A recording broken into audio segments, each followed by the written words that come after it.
With an impressive career spanning 30 years, my next guest has certainly made her mark in the beauty industry. I'm Penny Lane. In the Driver's Seat starts now. Welcome to In the Driver's Seat, where each episode we take you on a journey into the lives of industry trailblazers and entrepreneurs who've carved their own unique paths to success. In this episode, I'm joined by the Director of Hair and Makeup at Priceline, Sarah Laidlaw. Hello. Hello. Oh, great to see you, Sarah. Thank you so much for coming on the show. Now, you have had an amazing journey in your hair and makeup career. Tell us about what got you started in the first place. Oh, wow. In the first place, it was like following my nose down the rabbit hole, and I didn't mean to be a hairdresser or makeup artist at all. I thought I wanted to be a barrister. I went and did work experience in a law firm and hated it. Did you? And yeah, I was in grade 12 and the school I went to did a lot of work experience. Like they'd send us out on a lot of work experience in grade 12. And so I got into my head at the end of grade 12, I'll just go and do some work experience at things. And I don't know why hairdressing. A few kind of influences, like my mum always went to really beautiful salons.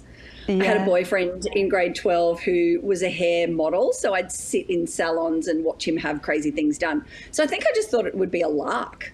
And I didn't take it seriously at all. I just went in there with my interview techniques and went, yes, I've always wanted to be in creative industry, always wanted to do this, which none of it was true. And I landed a week of work experience at the end of grade 12. Yeah, and in that week, it was crazy. You're at the top of your tree, but over the years, what skills have you learned outside of the hair and makeup industry that have helped you get so far with your career? Look, I think there are a lot of things that make a big difference and let you go further in your career than normally would happen. So, I mean, hairdressing is one thing, but I left the salon after about 5 years and went freelance. I worked in TV commercials, on film, I was doing platform education, I was all sorts. So I think the things that really helped all of that, like one of them would have been stage skills and presentation skills and being able to speak. And that was really drama. You know, doing drama at school made a massive difference because I was just comfortable getting up there and talking nonstop and being able to present the work that I was doing. And then also I write a lot of articles. So I write a lot for Beauty Press. I write a lot of product reviews, all of those kind of things as well. So being able to write was a big thing. And you're a big reader as well, aren't you? I know that. Absolutely, huge. My mum was an English teacher and a librarian, so books were like staple in our house. So having that up my sleeve made a big difference. Yeah. And I think like even research skills, you know, being able to go down the rabbit hole into history and art and fashion, to understand all of those references properly and to be able to bring them into a different facet while you are, you know, working on film or working on fashion or even working on people going to events, red carpet, you know, and understanding fashion references and all of that. I love hearing about the people that you've had in your chair, and can you tell us anything about, I know you have to keep something secret, but who have you had in your chair that's really made an impact on you?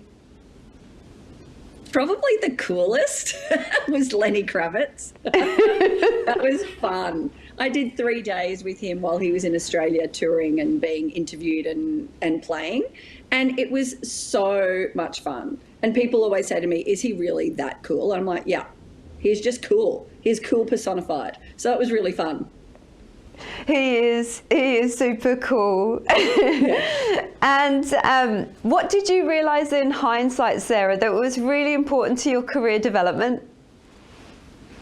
Oh, in hindsight, you know what? I very much don't put work into something when I'm not interested in it. So I needed to be excited and interested and connected. And I didn't realize that the connection with people would be such an important thing to me.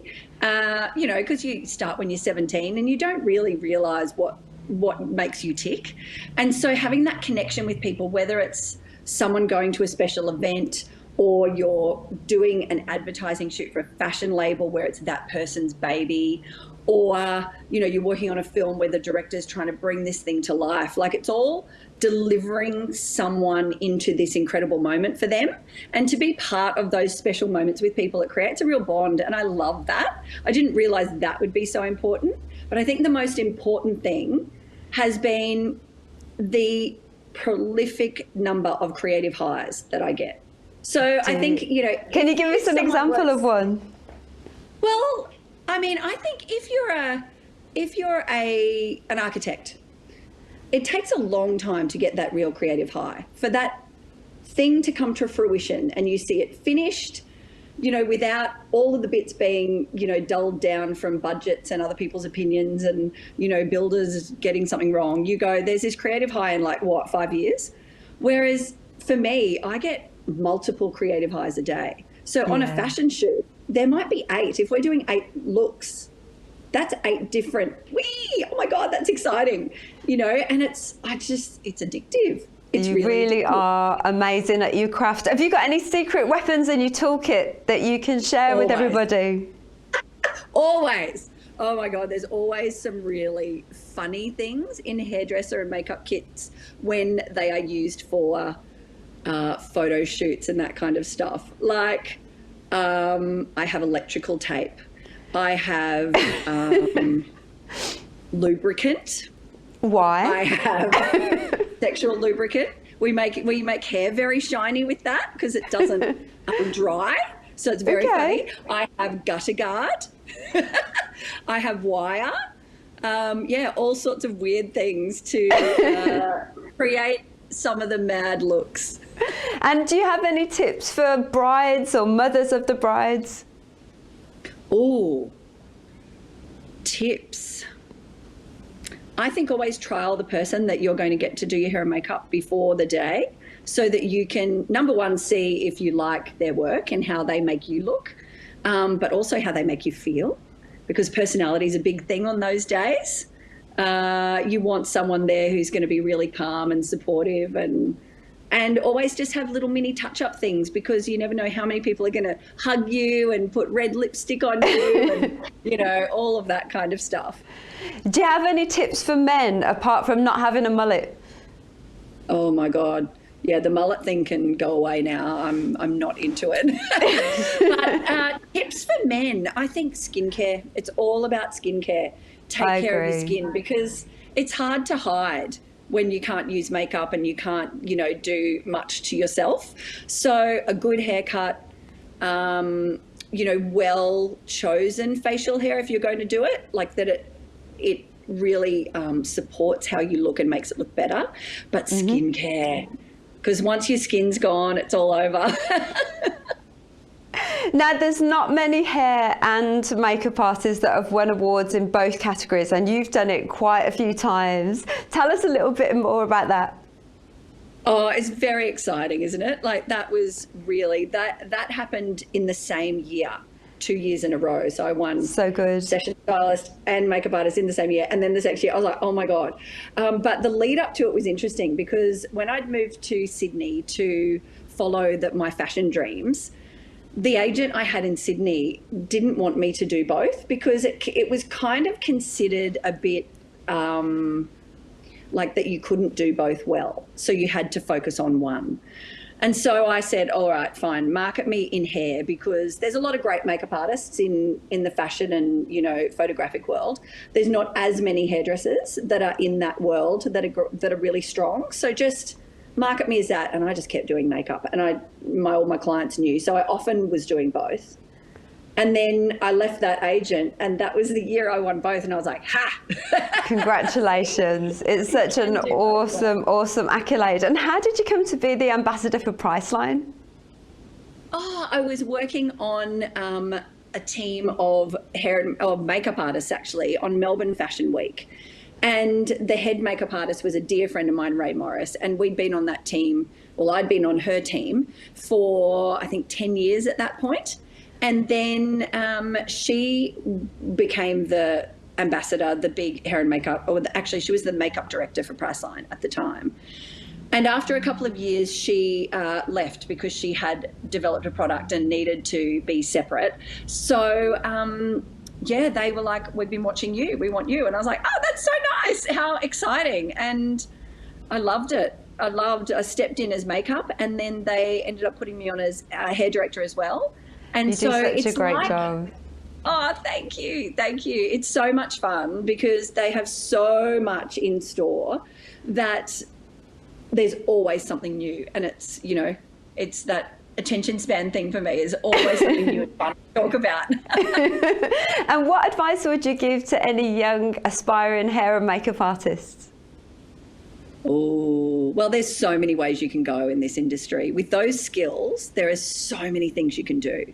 You can work in a salon, you can, you know, send people to events at like weddings and, you know, special things like that.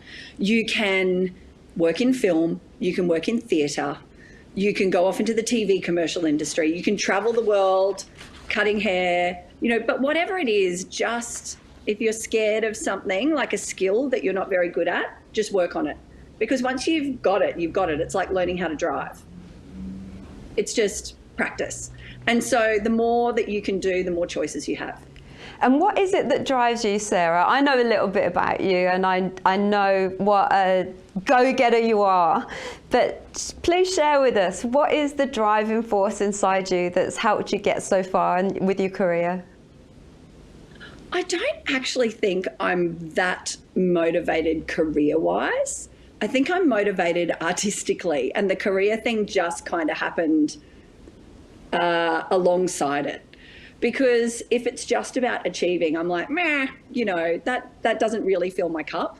Whereas the artistic achievement, like being able to pull out a shot that I worked on that I love and just going, oh my God, I loved that. Like that. Like this one, this moment. is amazing. Oh yeah, that's a special one. I do love that.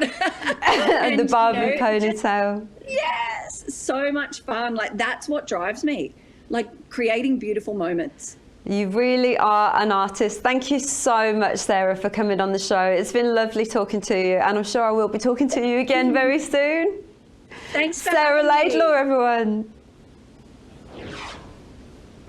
Thanks for watching In the Driver's Seat, brought to you by the Perfect Cosmetics Company. Join me next time to learn more from industry legends about how you can take the wheel and steer your life in the right direction. You're watching Ticker. We'll have more in just a few minutes.